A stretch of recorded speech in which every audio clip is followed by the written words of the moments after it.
Hello and welcome to Connected. I'm Divya Gopalan. Now, from afar and even from within, it's hard to tell what's really going on in China. But despite the secrecy and the carefully curated news and statements that come out of Beijing, it is clear that the world's second biggest economy has hit a rough patch. The real estate market is floundering and so many young people are out of jobs that the authorities decided to just stop publishing those numbers. Add to that some political turmoil, commotion within the ranks of the People's Liberation Army, along with increased aggression towards Taiwan, and you get questions and heated speculation on where the Communist Party is heading. Well, to help us gain some insight, we're joined by Beijing-based lawyer and the author of the Peking Express, James Zimmerman, speaking to us from San Diego. And here in Taiwan, we have Lin Yin-yo, an assistant professor at Taipei's Tamkang University, whose research includes PLA defense capabilities. I'll start with you, Yin-yo, to talk about the view to a certain extent from Taiwan. What do you think the rise in incursions into Taiwan's air defense zone, step up in military exercises, and an increased aggression or talk of aggression mean to Taiwan, and tell us about what's going on in Beijing?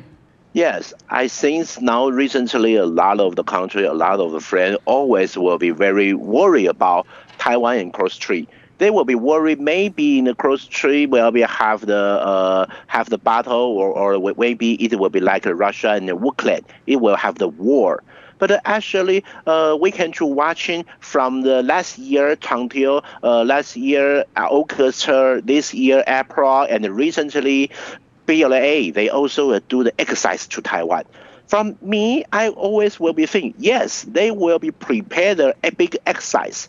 Maybe he want to showing his power, especially want to talk to Taiwan. Okay, don't independent or don't cooperation with other country too much. But I think sometimes when PLA, they have the big operation, that is mean there is something trouble in mainland China inside.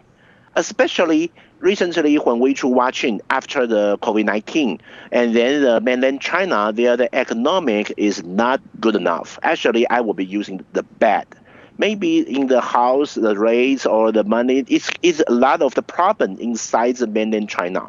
But the mainland China's people, of course, they will be thinking, why I need to pay the money to the government, pay the tax. And then the Beijing government, they will not help us, but they pay a lot of the money in defense budgets. So I pay the money, where is the money? So Beijing, he have to do something to showing in front of the mainland China's people. Okay, you pay the tax is for aircraft carry, is for the rocket force, is for the jet fighter. So recently we can using that new the weapon to flying near the Taiwan ADIZ, or we can to launch the missile to warning U.S. or warning other country. Talk to them. Taiwan is one part of the mainland China. They would want to be doing that. That is a mainland. That is a PRC or a CPC. They usually to doing that, show the strong opportunity or show the strong attitude. But the target is not the other country. It's inside the mainland China's people. Right, and I want to go into many of the points you made throughout the show, including what's happening in the PLA a little bit later on. But over to you, James. How's the increased rhetoric against Taiwan or talk of possible invasion being viewed in China, and is there much public support for it? I think that there's two messages here. I mean, the first of which is Beijing is trying to show the domestic audience that it's strong. So that is something that is very important, is that they have to react to a lot of the things that are happening on the ground in China and in Beijing. And so, the pressure that they're putting on Taiwan and putting on the Taiwan Straits is really, first and foremost, a message to the domestic audience. But secondly, too, because it's a message to, the United States as well. I mean, because part of that is, that there's so much tension in the relationship and there's so much emphasis on national security. And China is viewing everything that comes out of Congress or everything that comes out of both the Biden as well as the Trump administration before, is they viewed it as a threat. And so everything was a threat. Yeah, and so that the Chinese need to react to show that they're strong, to show that they're going to stand up for themselves. And so, I mean, it's actually, whenever there's action, there's reaction, and so there are two things. One is that they are trying to send a message to the domestic audience, that the party is watching out for the country, and that the party is legitimate, and that it's going to stand up, to the world, and stand up to the U.S. So it's a message both domestically as well as internationally. And James, I want to pick up on the idea of China sending out its message on an international stage with regards to what's happening at the G20 or what's not happening, is that Xi Jinping, the president, is not going to be going to the G20. And that's curious because it's the first time since its leadership that he's skipping such a gathering of the group of 20 richest economies. Why is that happening? And what does that say about what's happening within China? I mean, I think that the fact that he is not going to, Xi Jinping is not going to G20 is a little. I mean, it's hard to tell what the message is, and whether it's a message to G20, that we do not see the importance, of G20 as in the past, but it also might be that Xi Jinping needs to stick around, and he needs to be. Remain in Beijing for whatever reasons. There's a lot of concerns, a lot of issues with the economy and so forth. But at the same time, he went to BRICS, all right? And so it's like, if he was going to make the trip to South Africa, why can't he not make that trip to India? But I really think what is going on is that within Xi Jinping's inner circle is that the advisors are not really telling him of what the optics are, what the impact is if he doesn't show up at G20. And unfortunately, he basically picks and chooses what he wants to do, with or without regard to what the impact is. And then, then the reaction is around the world is that people feel that he doesn't care. I mean, he's basically not interested in showing up in Delhi for whatever reason. So it comes off as a slight.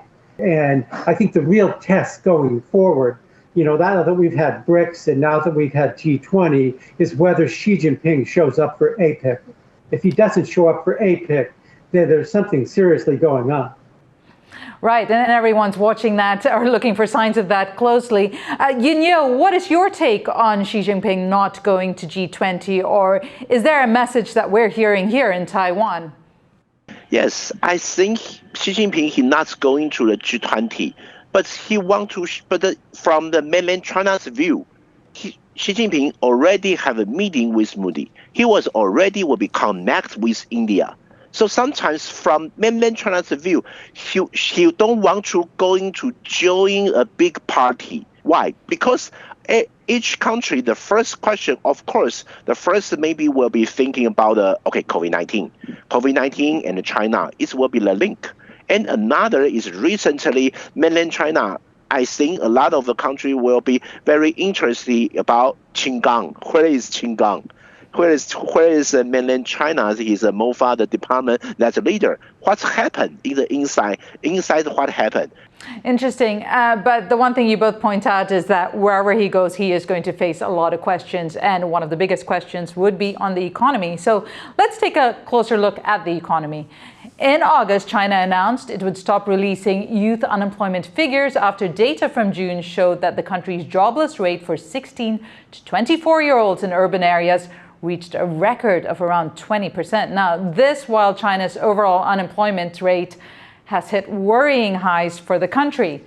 China is, of course, integral to the global economy, and the world is watching closely both political and economic events. Jens Eskelund from the European Chamber of Commerce in Beijing warns we may be seeing signs of China's economic growth leveling off. There is this doubt about where China is coming, so I think it is a matter of some urgency that we go out and address these uncertainties, create clarity where there is, ambiguity. So the next few months, we believe, will be actually quite important in terms of rebuilding confidence in the future trajectory of where China is. I think China is evolving. I think not everything will continue to go upwards at a steep incline forever. So it is natural at some point in time that what we have seen being indeed a very steep growth rate in the Chinese economy will moderate at some point in time. Right. So many other points to talk about there. One, James, is the youth unemployment data the only data or the only figures that we are not seeing or that we have ceased to be given with China's current economy? And the fact that China's growth is slowing down, how's that going to impact the Communist Party's demand for loyalty from the public?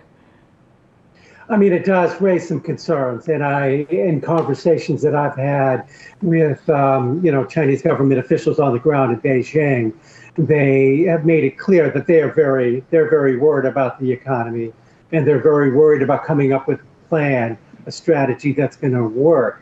And so my view is if they're worried, then I'm concerned as well. When it comes to data, though, information, for decades, China has played a very, they've always been very selective with the release of information, and the data has never been that trustworthy. So you have to take it with a grain of salt. And the fact that they're actually becoming more and more selective about what they're releasing is drawing attention to the fact that their numbers may not be something that we can even trust. And even if these are good numbers, we're seeing not just on the real estate side and unemployment and, in issues concerning the local debt, the local government debt. And so there's a lot of factors out there that are the red flags. Now, whether that has any impact on party legitimacy is left for observation. So, but having heard it from the government themselves, yes, they are very, very worried about the impact on their rule on party legitimacy, because, the contract with the people is really going to be based upon improvements on the quality of life, and if they can't, deliver on that, it's really gonna put pressure, on the government, on the party specifically. But the party has realized a lot of this years ago in trying to put into place more and more controls over the information, more and more controls over what people can complain about. And so it's even, you complain about COVID restrictions, or if you complain about the economy, you run into trouble. People are getting detained, over the fact that they're raising concerns about the way things are being run, including the economy, including COVID restrictions and so forth. So, but anyway, it does continue to throw into question the party's ability to properly govern the country. Mm-hmm. And so, Yin-Yo, going off the back of this contract, the social contract that the government has with the people of China, and particularly in allowing prosperity to grow, if that element is no longer there, you mentioned it earlier also, but if I could get you to expand on that, how does that translate towards aggression towards Taiwan? The first I have to say, I agree with James before he say. For example, usually we will be online to download some paper from the mainland China, their database. But recently they blocked it. And a lot of their website or a lot of the information, they will be not allowed Taiwan or the other country to download that. They will be let the mainland China become a black box. They don't want the other country will be more understand about that. So the same in the Taiwan. In these times, sometimes it's very hard to get more information. And then in this time, when we try to analyze PLA, there will be some exercise or some operation. It's also hard enough. But we still, that is why recently also PLA, they will be showing there some operation like not only exercise, maybe is usually they will be flying near our the ADIZ or the flying or their CCTV to showing some information. Each information for us now is more important. In my point, why recently mainland China will be doing that a huge difference. I think the main problem is they just to change maybe some personal, maybe change the leader, change the department, the rights, or change the department some the option. So recently they also will be like the touch and the test, like the Deng Xiaoping before they say 摸着石头过河, touch the rock and cross the river. They also will be test and try to do something. Right. I want to move on to another point that you talked about, and it's about the PLA and the changes we are seeing. Now, there's been some unusually public movements within the People's Liberation Army. Taipei-based research scholar on China's defense and foreign policies, Suyash Desai, gives us his view on the purging of 2 top rocket commanders and why it's become publicly known. Take a listen. So basically, loyalty theory is there have been statements that these commanders were not loyal to Xi Jinping, but I don't believe that this is a loyalty theory, because I'm following PLA for many years now, and if you see what has happened in PLA over past so many years, Xi Jinping, especially the first reform that started and the second phase of reform, Xi Jinping has managed to place every commander in PLA, and this is not just PLA, this is every party position, but especially in PLA, he has managed to place people who he has grown up with, or people who are very loyal to him. So I don't believe that loyalty theory is right. There is a leakage theory. The leakage theory is that last year there was a Western think tank. I'll not name the think tank, but there was a very famous Western think tank which came out with a very detailed report about rocket forces. Detailed meaning which brigade has which missile, which brigade has how many number of warheads, who's the commander, who's the deputy commander, who's the operator, to such a minute level. So I think the leakage happened from rocket force to someone in the West, and that went through, and that was manifested in the form of this detailed report that came out. And that could be one reason why investigation has taken place. The third reason is being corruption. Of course, if anything happens in China, everything is blamed on corruption. So, James, let me go to you first. Movements within the PLA, big shakeups like this, how closely are they being watched, and how much of a concern is it for the public there that this is happening?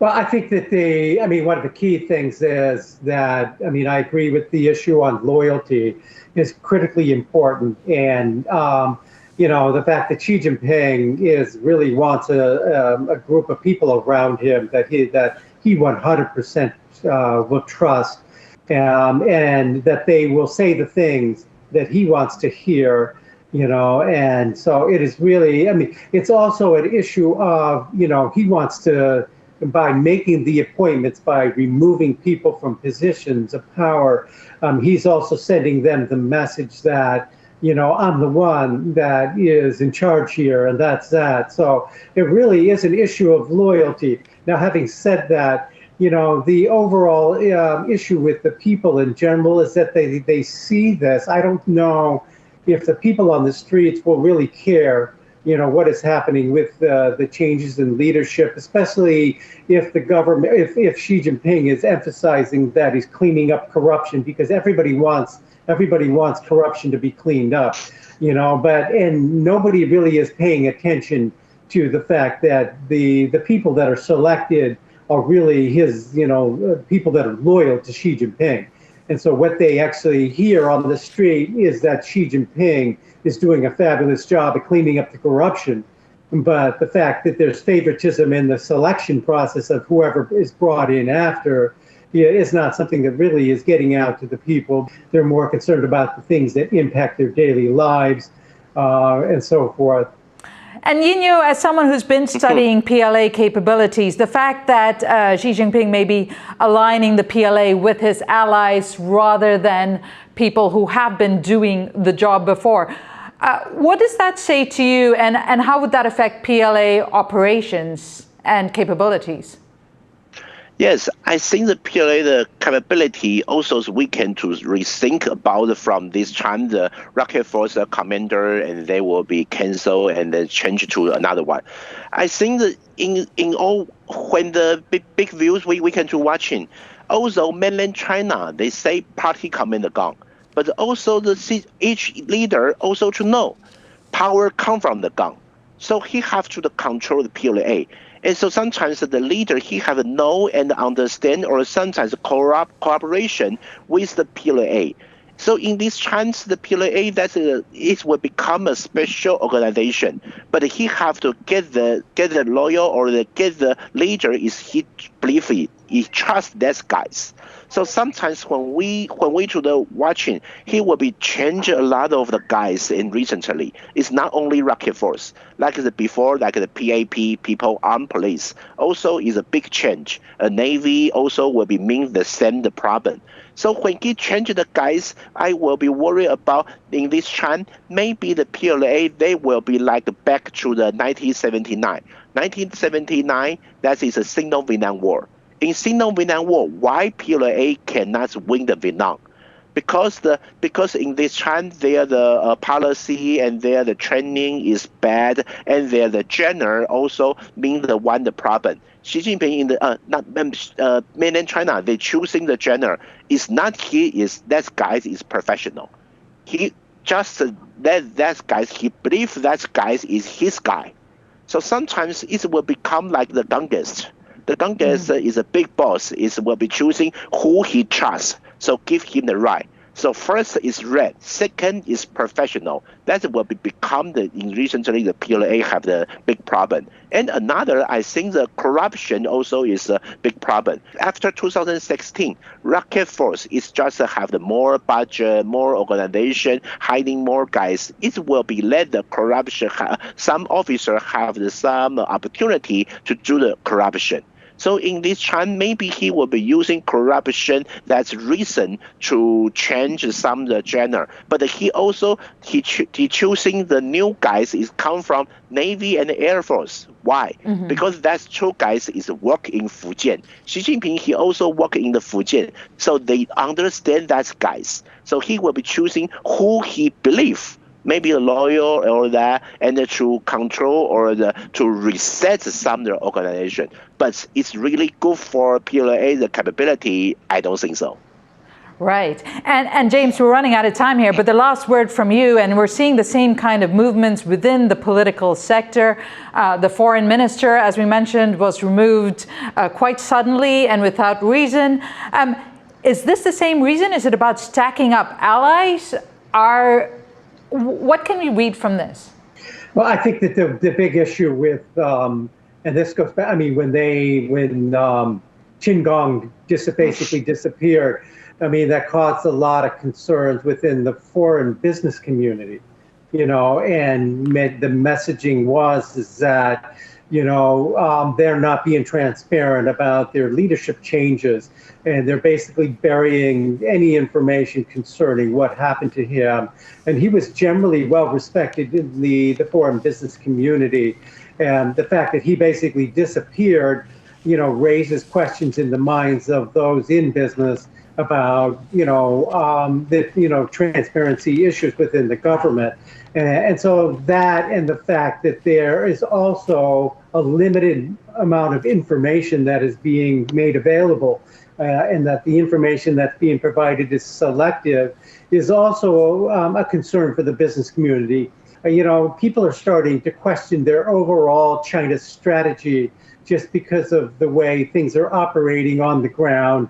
and the way it's approaching itself globally, its alignment with Russia, its threats on Taiwan. So business is starting to really raise a lot of concerns as well, and that's something that they should be concerned about. It's not just the way that the economy is moving forward or declining, but it's also the perception issues that they're creating, where foreign business starts to rethink their strategy and looking elsewhere, for their investments, should be a big concern for them. It should be a big concern for the leadership.